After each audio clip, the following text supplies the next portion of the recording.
며느리의 휴대폰에서 단체 채팅방 알림이 쉴 새 없이 쏟아졌습니다. 가은아, 너희 집 도우미 조씨 얘기 좀 해봐. 크크크. 눈을 의심하며 화면을 들여다본 순간 그들이 말하던 도우미 조씨가 바로 저라는 사실을 깨달았습니다. 가슴이 철렁 내려앉았고 손끝이 떨리기 시작했습니다. 저는 가족이 아니라 누군가의 비웃음 속에서 소비되는 대상이었음을 그제야 알게 되었습니다. 그날 밤 나는 거실 소파에 앉아 조용히 눈을 감았습니다. 그동안 내가 믿어온 가족이라는 이름 아래 무엇이 묻혀 있었는지를 조용히 떠올려 보며 그렇게 제 인생을 다시 돌아보게 되었습니다. 안녕하세요. 저는 전라북도 익산에 사는 68살 조순자입니다. 젊은 시절은 말로 다 못할 만큼 고단했지만 아무리 힘들어도 아들 하나만은 바르게 키워야 한다는 마음으로 버텨왔습니다. 그런데 요즘 들어 마음이 자꾸만 어수선합니다. 가족이라는 이름 아래 당연히 여겨졌던 것들이 언젠가부터는 저를 숨막히게 만들고 있으니까요. 오늘 제 이야기를 통해 혹시 여러분 곁에도 말 못할 감정들이 있진 않은지 돌아보는 시간이 되었으면 합니다. 구독과 좋아요, 댓글로 응원해주세요. 그 따뜻한 마음 하나하나가 아주 큰 힘이 됩니다. 이제 제 이야기를 천천히 들려드릴게요. 사람들은 가끔 제게 묻습니다. 어머님은 참 강하신 분 같아요. 저는 그럴 때마다 속으로 이렇게 말합니다. 강한 게 아니고요. 그냥 살아야 했던 거예요. 제 남편은 술을 너무 좋아했습니다. 술만 마시면 사람이 달라졌어요. 눈빛이 확 바뀌고 괜히 말꼬리를 잡고는 물건을 던지고 소리를 질렀습니다. 그땐 아직 27, 서준이 돌도 안 지났을 때였죠. 젖먹이 안고 남편 눈치 보며 하루하루 버티는 삶. 그게 제가 살던 세상이었습니다. 하루는요, 밥이 조금 식었다고 밥상을 뒤엎고 다음 날엔 빨래를 안겠다고 손에 쥐고 있던 컵을 던졌습니다. 애가 옆에서 울어도 아랑곳하지 않았어요. 멍든 눈으로 시장 안자파점에 들어가 물건을 고르는데요. 주인이 제 팔을 한번 보더니 조심스럽게 묻더군요. 저기 괜찮으신 거죠?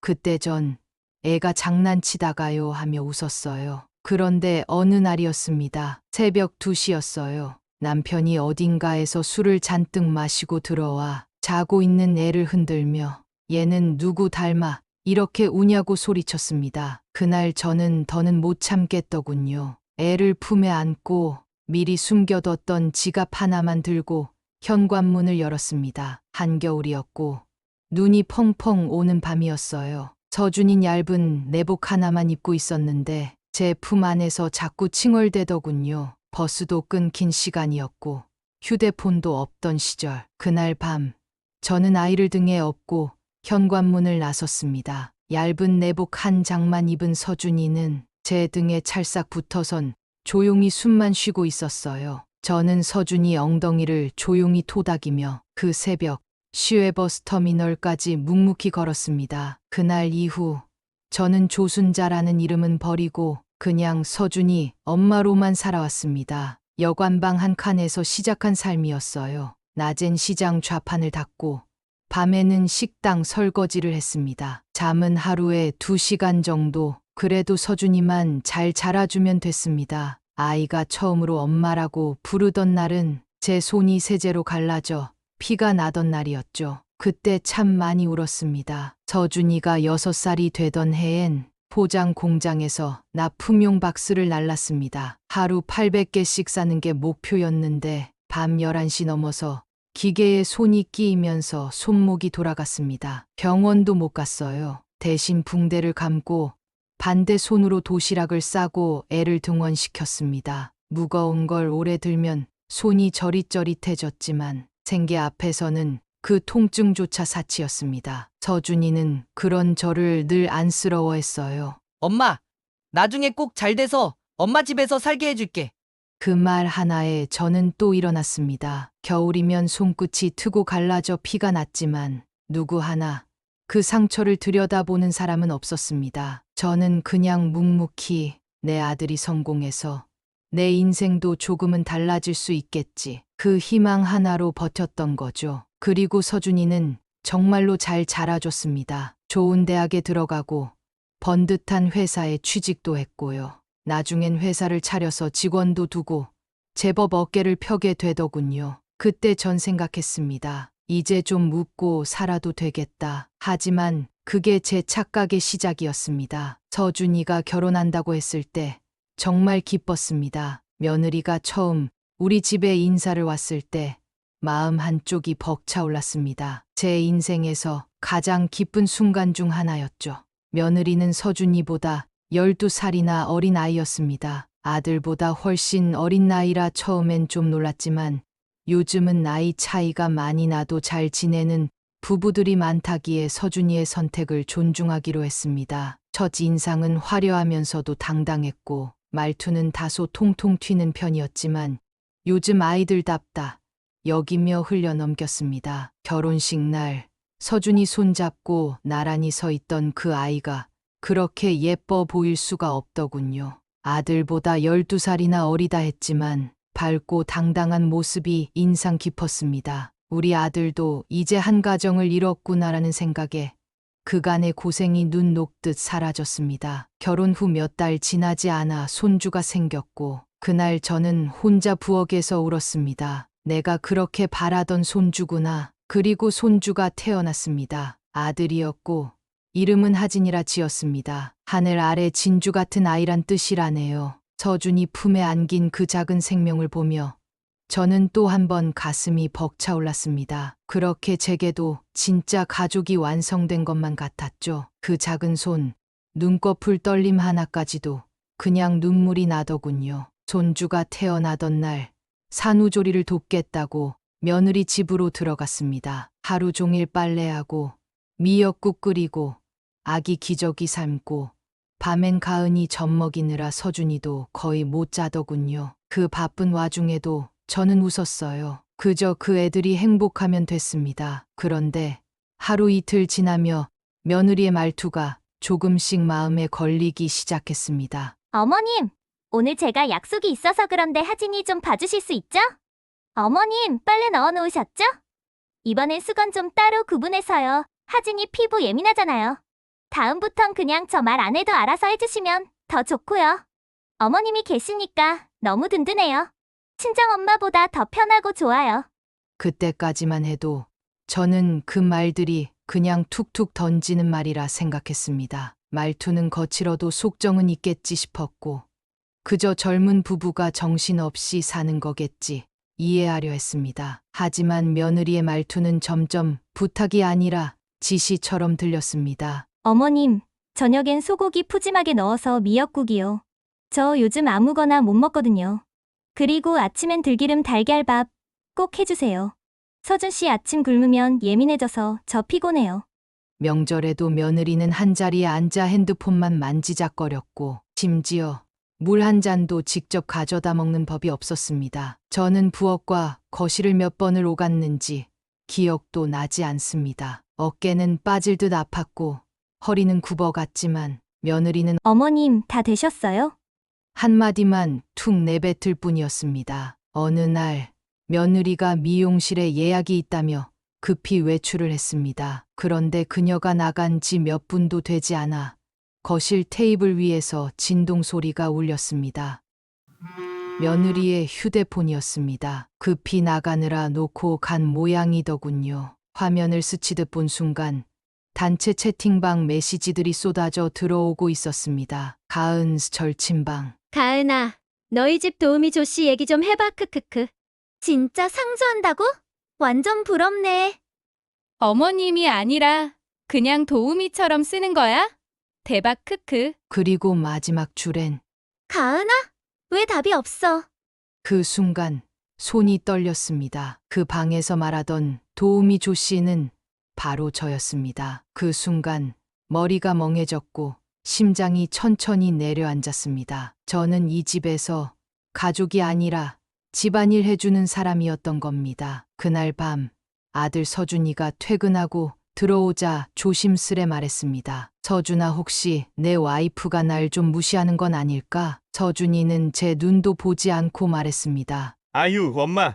너무 민감하게 굴지 마요. 요즘 애들 그런 말 다 웃자고 하는 거예요. 진지하게 듣지 마. 웃자고? 저는 그 웃자고 한 말에 그날 밤 뜬 눈으로 밤을 새웠습니다. 그날 이후로 저는 며느리 눈을 똑바로 마주치기 어려웠습니다. 똑같이 밥을 하고 청소를 해도 제 마음은 자꾸만 옆으로 비껴갔습니다. 내가 진짜 이 집 도우미처럼 보였던 걸까? 머릿속에선 며느리 친구들의 문자들이 떠나질 않았습니다. 며느리는 변함없이 제게 웃으며 말했습니다. 어머님 오늘도 그 죽 너무 맛있었어요. 진짜 최고예요.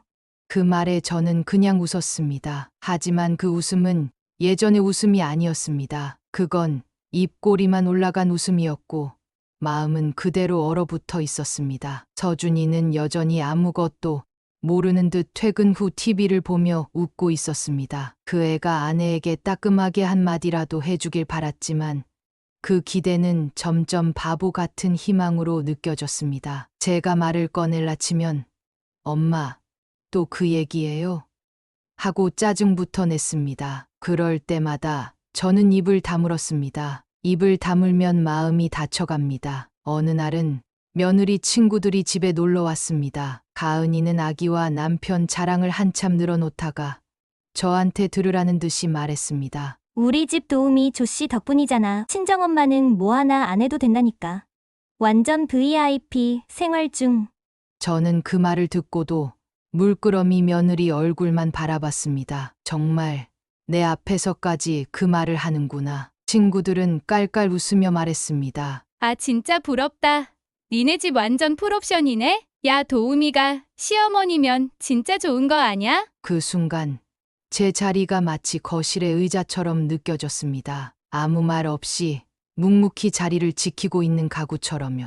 그날 밤 방에 들어와 조용히 울었습니다. 눈물도 소리 없이 흘러야 했습니다. 아기 깰까봐 문도 살짝 열어둬야 했거든요. 며느리는 때때로 저를 향해 이렇게 말했습니다. 어머님, 제가 부탁하는 거 싫으시면 말씀하세요. 억지로 하시지 마시고요.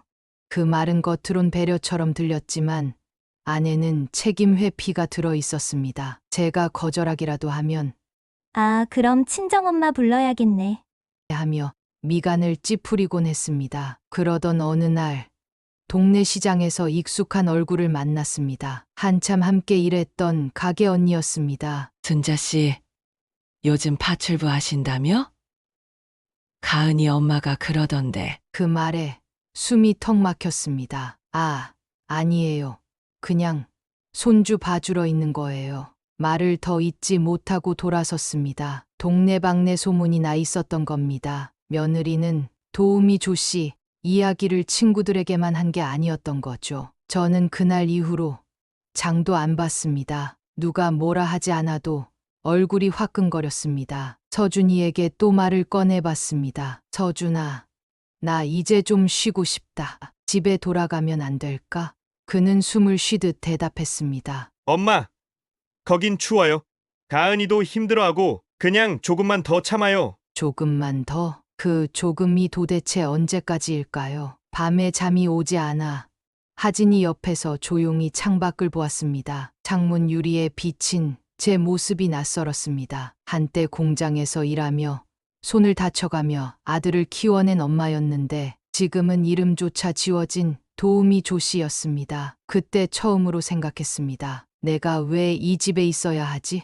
며느리의 말 한마디, 친구들의 웃음소리, 동네 사람들의 오해까지 쌓이고 쌓였던 마음이 한순간 터질 것 같던 어느 날이었습니다. 하진이가 돌을 맞던 무렵 가은이가 조용히 제게 말했습니다. 어머님, 하진이 돌잔치 때는 어머님 친구분들 초대 안 해주셔도 돼요. 아, 그리고 그날 식당 예약이니까 일찍 가셔서 자리 좀 봐주세요. 그 말에 저는 더는 아무 말도 못하고 고개만 끄덕였습니다. 그날 이후 저는 제 자신을 단단히 붙잡기 시작했습니다. 이대로 살 수는 없다고, 나를 이렇게 만들게 둘 수는 없다고 생각했습니다. 며칠 뒤 서준이가 퇴근 후 어렵게 입을 열었습니다. 엄마, 요즘 가은이랑 계속 부딪히는 것 같아서 혹시 엄마가 잠깐 친척 집에 가 계시는 건 어떨까요? 그 말을 듣고 저는 조용히 물었습니다. 네가 나한테 지금 나가달라는 거니? 서준이는 눈을 피하며 말했습니다. 그게 아니라 그냥 서로를 위해서 잠시만. 저는 그때 처음으로 단호하게 말했습니다. 그래, 나도 생각하고 있었어. 나가려고. 그날 밤 조용히 가방을 쌌습니다. 몇 년 전부터 아껴둔 비상금으로 제 명의로 장만해 두었던 작은 아파트. 그 누구에게도 말하지 않았던 곳입니다. 서랍 깊숙한 곳에서 열쇠를 꺼낼 때 손이 떨렸습니다. 옷을 접으며 하진이 처음 제 품에 안겼던 날이 떠올랐습니다. 그 따뜻한 체온, 작고 맑은 얼굴, 순간 눈물이 맺혔습니다. 이 집에 남는다면 나라는 사람은 사라지겠지. 짐을 싸고 나오는데 가은이가 놀란 얼굴로 제 앞을 막아섰습니다. 어머님, 갑자기 왜 그러세요? 저희가 뭘 그렇게 잘못했길래요?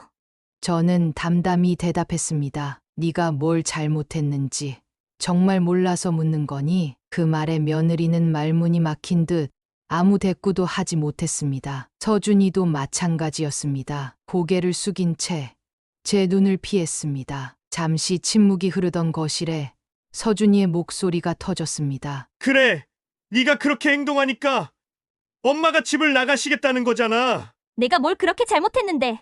가은이가 울먹이며 반박했습니다. 어머님이 싫어서 그런 건 아니잖아.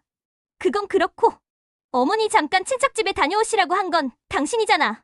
서준이는 더 단호하게 말했습니다. 네가 눈치껏 행동했어야지. 엄마가 집안일 다 해주시니까 그게 당연한 줄 알았어? 야, 우리 엄마가 이 집 도우미냐? 가은이는 눈물을 떨구며 목소리를 높였습니다. 내가 얼마나 스트레스 받는지 알아요? 애 키우는 것도 벅찬데 거기다 시어머니 눈치까지 봐야 하냐고요.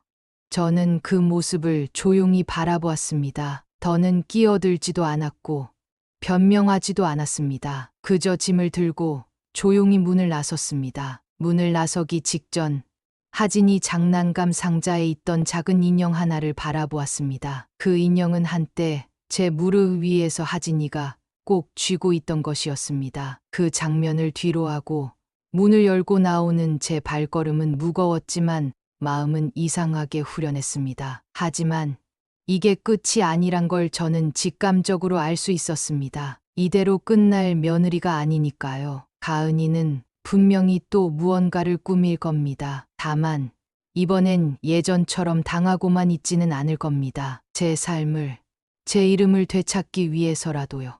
몇 주가 흘렀습니다. 혼자 지내는 일은 생각보다 괜찮았습니다. 아침엔 느긋하게 라디오를 틀고 해가 질 무렵엔 오래전부터 키우고 싶던 작은 화분을 들여다보며 웃곤 했습니다. 이게 나의 시간이구나 싶었죠. 그러던 어느 날 서준이가 아이 사진을 들고 찾아왔습니다. 엄마, 하진이가 할머니를 많이 찾아요.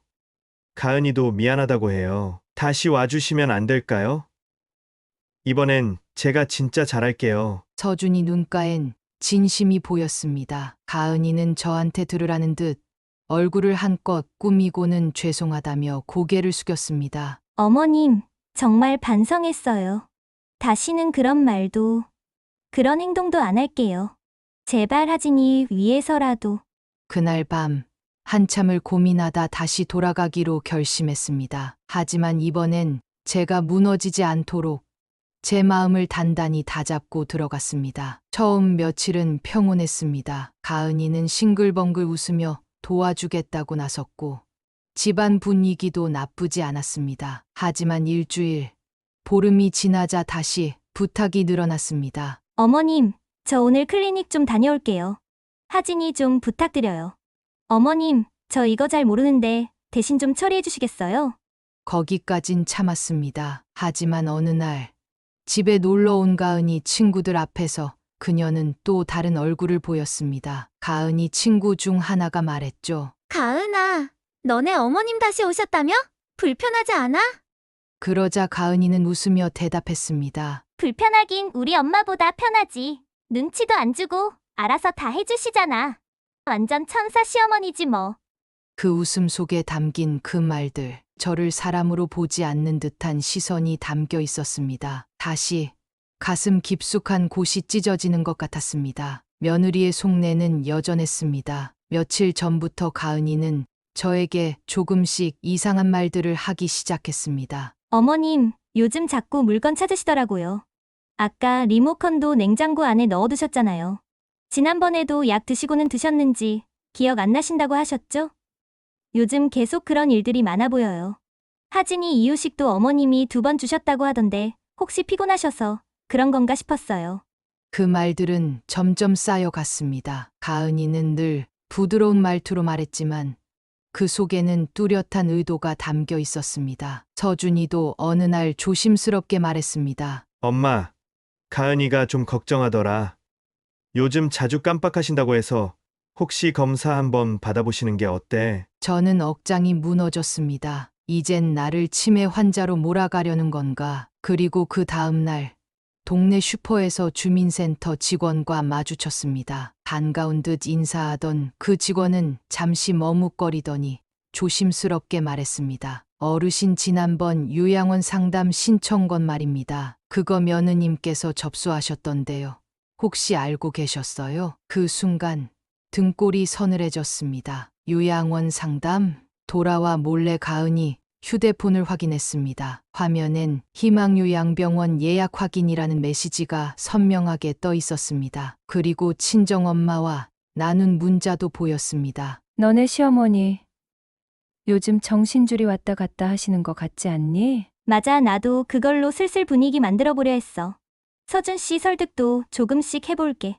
그날 밤 저는 다시 조용히 집을 나섰습니다. 하지만 이번엔 달랐습니다. 도망치려는 게 아니라 끝까지 맞설 준비를 하기 위해서였습니다. 이젠 가만히 당하지 않을 겁니다. 며칠 동안 밤을 새우며 자료를 정리했습니다. 내가 어떻게 살아왔고 어떤 대접을 받아왔는지 하나하나 기록했습니다. 가은이가 보낸 문자들, 친구들과의 단체 채팅방 캡처, 요양원 상담 예약 내역, 주민센터 상담 기록까지 모았습니다. 그날 밤 저는 조용히 변호사 사무실 문을 두드렸습니다. 정신 상태를 의심받아 요양원 상담까지 진행된 정황이 있다면 명예훼손과 인권침해의 가능성도 있습니다. 변호사의 말은 제 안에 꾹 눌러 담았던 분노의 불을 지폈습니다. 며칠 뒤 서준이가 연락을 해왔습니다. 엄마, 요즘 어디 계세요?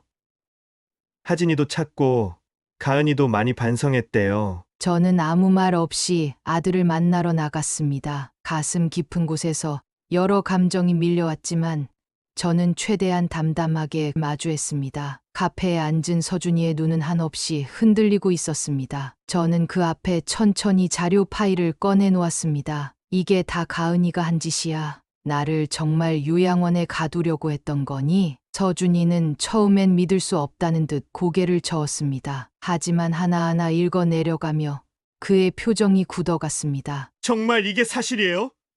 믿을 수가 없어요. 가은이가 왜 그랬을까요?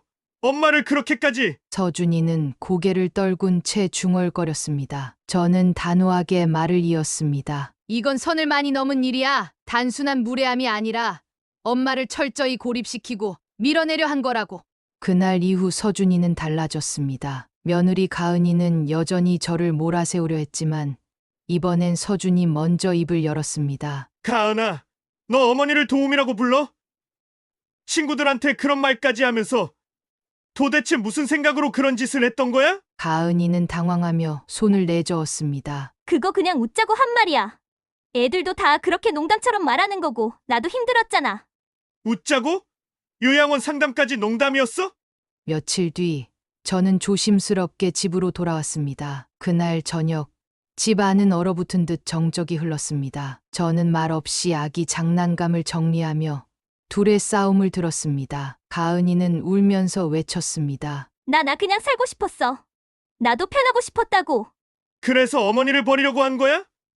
서준의 목소리는 떨렸습니다. 그동안 엄마가 집안일이며 하진이며 가은이 너 편하라고 도와주셨잖아. 배은망덕도 유분수지. 네가 사람이니?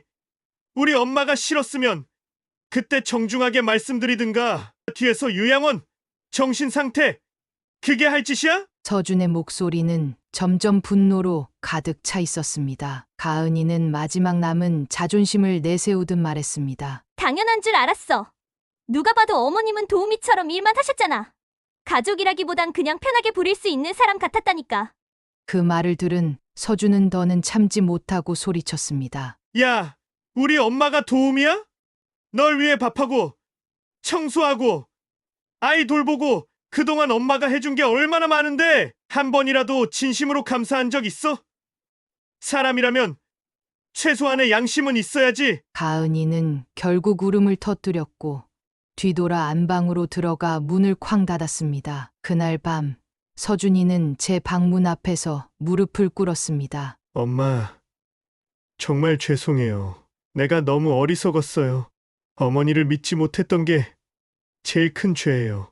그리고 그동안 알면서도 방관한 제 잘못이에요. 그게 제일 후회돼요. 엄마가 그런 상황에 놓였는데 제가 아무 말도 못했어요. 저는 조용히 그를 바라보다 문을 닫았습니다. 용서는 아직 시작도 하지 않았습니다. 그리고 저는 조용히 한 통의 전화를 걸었습니다.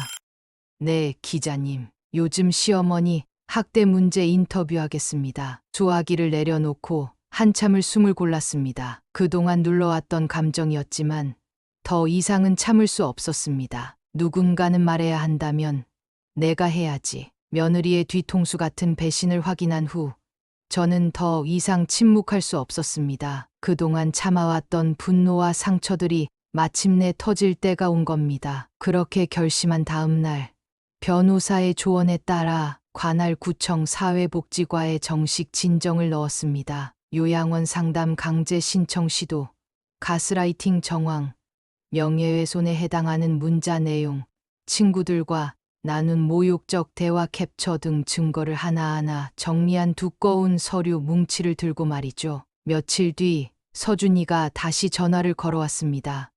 엄마, 가은이랑 진지하게 이야기해봤는데 반성하는 눈치예요. 하진이도 엄마를 너무 그리워해요. 며칠이라도 다시 집에 다녀가시면 안 될까요?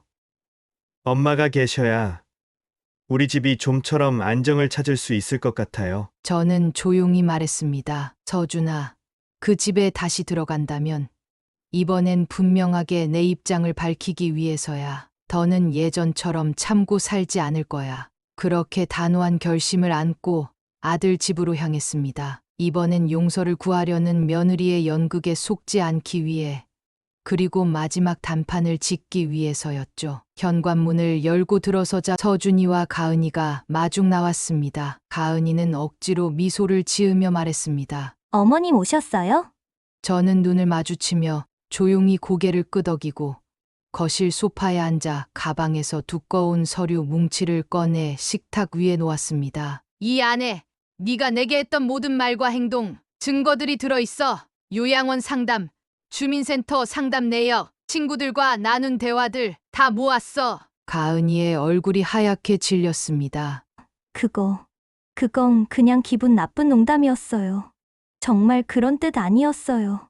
저는 가차없이 말을 끊었습니다. 농담이라 하기엔 너무 구체적이었고 너무도 치밀했어. 넌 날 가족이 아니라 그저 집안일 도와주는 사람으로 대했잖아. 그 순간 가은이는 더는 억지 미소를 지을 수 없었는지 소리를 높였습니다. 그래서요? 제가 다 잘못했단 말씀이세요? 제가 어머님을 도우미처럼 부렸다고요? 진짜 그렇게 믿어요? 서준이는 차분한 듯하지만 단호한 목소리로 말했습니다. 가은아, 이제야 확실히 알겠어. 네가 엄마를 어떻게 대해왔는지, 내가 왜 눈치채지 못했는지. 더는 이 결혼 못 이어가겠다. 가은이는 충격에 찬 표정으로 울음을 터뜨렸습니다. 지금 그 말이 진심이야? 당신이 이러면 하진이는 어떻게 되는 거야? 당신 정말 아빠 맞아? 서준이는 단호하게 말했습니다. 하진이는 내 아들이고 끝까지 책임질 거야. 하지만 너는 우리 엄마를 사람 취급도 안 했어. 그걸 모르는 척했던 내가 더 부끄럽다. 저는 잠시 눈을 감고 숨을 골랐습니다. 그리고 다시 서준이를 바라보며 말했습니다. 나는 이 집에 단지 다시 돌아오러 온 게 아니야. 내 이름을 되찾으러 온 거야. 그날 밤 서준이는 가은에게 이혼을 통보했고 다음 날 변호사를 선임했습니다. 며칠 뒤 저는 한 방송국 기자와 마주 앉았습니다. 시어머니를 도우미처럼 부리고 정신이 이상하다는 둥 몰아붙이며 요양원에 넣으려던 며느리의 이야기, 많은 분들이 공감하실 거예요. 기자는 녹음을 시작했습니다. 자, 말씀해 주세요. 당신은 그 집에서 어떤 존재였습니까? 저는 또렷한 목소리로 대답했습니다. 그 집에서 저는 가족이 아니라 도우미 조 씨였습니다. 인터뷰가 나간 날 지역 커뮤니티엔 기사 링크와 함께 수많은 댓글이 달렸습니다. 이건 학대다. 며느리 너무하네. 시어머니가 안쓰럽다. 며느리 가은이와 그녀의 친정엄마는 고개를 들 수 없게 되었고 서준이는 하진이 양육권을 가져오고 정식으로 이혼을 준비하며 새 삶을 시작했습니다. 그리고 저는 제 이름을 되찾았습니다. 도우미 조 씨가 아닌 제 이름 조순자로 다시 불리기 시작했습니다. 그 이름으로 처음 맞이한 아침, 낯설고도 따뜻했습니다. 가은이의 진실이 드러난 이후 무너졌던 제 삶은 조금씩 제자리를 찾아가기 시작했습니다. 더 이상 눈치 보며 살지 않아도 되는 세상. 저는 제 명의로 된 작은 아파트로 거처를 옮겼고 매일 아침 창문을 열면 들어오는 바람과 햇살 속에서 오래전 잊고 지냈던 평온함을 조금씩 되찾아가고 있었습니다. 그 사이 방송국에서 연락이 왔습니다. 몇 주 전 취재차 만난 기자가 제 이야기를 방송으로 다루기로 했다는 것이었습니다. 지역 케이블 방송이긴 했지만 가족이라는 이름 아래 벌어진 학대와 무시에 대한 진실을 담은 프로그램이었죠. 방송이 끝난 직후 지역 커뮤니티는 폭발하듯 반응을 쏟아냈습니다. 댓글창은 순식간에 수백 개로 늘어났고 익명의 사람들은 분노하고 위로하고 공감했습니다. 그건 시어머니가 아니라 학대다. 며느리 너무하네. 도우미도 사람인데 이 세상 모든 어머니들이 공감할 이야기입니다. 하지만 이 반응을 가장 충격적으로 받아들인 건 가은이었습니다. 그녀의 친구들, 특히 그녀처럼 시무를 편하게 대하며 살던 지인들이 점점 가은에게 거리를 두기 시작했죠. 가은아, 너 혹시 그 방송 나온 사람 아니야? 진짜 그런 말 한 거야? 도우미 조 씨? 친구들 사이에서 가은은 조롱과 경계의 대상이 되었습니다. 예전엔 유쾌하게 시어머니 부려먹는 당당한 며느리였지만 이제는 선을 넘은 사람으로 낙인 찍힌 것이죠. 그중 한 친구는 가은을 정면으로 마주했습니다. 야, 나도 시댁이랑 불편하긴 해. 근데 넌 선 넘었어. 진짜 사람을 그렇게 대하면 안 되지. 시어머니는 가족이잖아. 월급 주고 고용한 도우미가 아니라 어떻게 그렇게 말을 해? 가은은 말없이 고개를 떨궜습니다. 그제야 그녀도 자신이 했던 말들과 행동들이 단지 한 사람을 향한 경멸이 아니라 그 사람의 존엄성을 훼손했던 것이란 걸 깨달은 듯했습니다. 한편 서준이는 아버지처럼 살기 싫다고 늘 말하던 그였지만 정작 자신이 가정을 지키지 못하고 있었음을 인정해야 했죠. 그리고 며칠 후 조용한 오후 현관문으로 작은 소포 하나가 도착했습니다. 얇은 편지 봉투와 함께 낡은 사진 한 장이 들어 있었습니다. 사진 속엔 젊은 시절의 나와 어린 서준이 그리고 주름살 없는 미소가 담겨 있었죠. 편지를 열었습니다. 엄마에게 죄송하다는 말 이제야 꺼냅니다. 알고 있었어요. 엄마가 얼마나 많은 걸 참아오셨는지, 얼마나 외로우셨는지 알면서도 외면했어요. 제 삶이 편하다는 이유로 그 불편한 진실을 피하고 싶어서요. 가은이와 나 이제 정리할게요. 하진이는 내가 책임질게요. 그리고 엄마, 이젠 더 이상 저 때문에 울지 마세요. 이제는 엄마 인생을, 엄마의 평온한 시간들을 마음껏 누리세요. 저를 키워주시던 그 손으로 다시는 눈물 닦지 않게 해드릴게요. 사랑해요.